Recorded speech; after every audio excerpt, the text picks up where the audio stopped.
The sudden appearance of three bald men claiming to be divine envoys shattered 2 centuries of peace on Mars. They presented King Zodanga with a high-tech weapon of terrifying power, and from that moment on, the Helium army suffered defeat after defeat on the battlefield. Faced with this unknown weapon, Helium's forces were completely helpless. Just as the King of Helium was at his wit's end, the princess, serving as the chief scientist in the royal laboratory, finally uncovered the truth behind this secret weapon through her tireless research. It was an energy device capable of manipulating the ninth ray.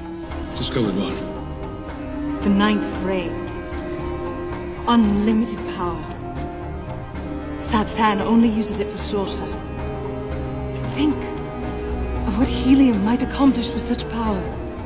Transform the deserts. Restore the sea. But at the critical moment when she was about to complete a countermeasure, an avatar of the Thurn envoy suddenly materialized and destroyed all her research. These envoys, wielding supernatural powers, had long used the ninth ray to enslave countless planets. Now, by bestowing this divine artifact upon King Zodanga, they aimed to prevent the princess from continuing her research. To make matters worse, they were pressuring the King of Helium to marry his daughter off to King Zodanga. Knowing he stood no chance against Zodanga's forces, the king reluctantly accepted the envoy's terms. But the resolute princess flatly refused. She personally led her fleet into a decisive battle against the Zodangan army.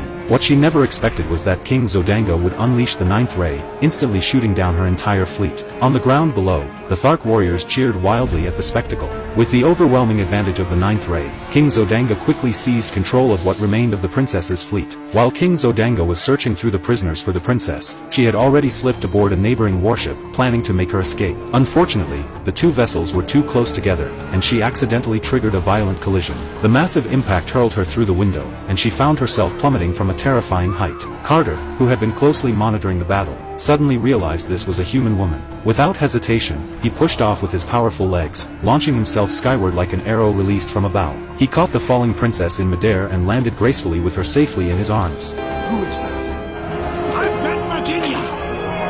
Think of running. If you kindly just stand behind me, this might get dangerous.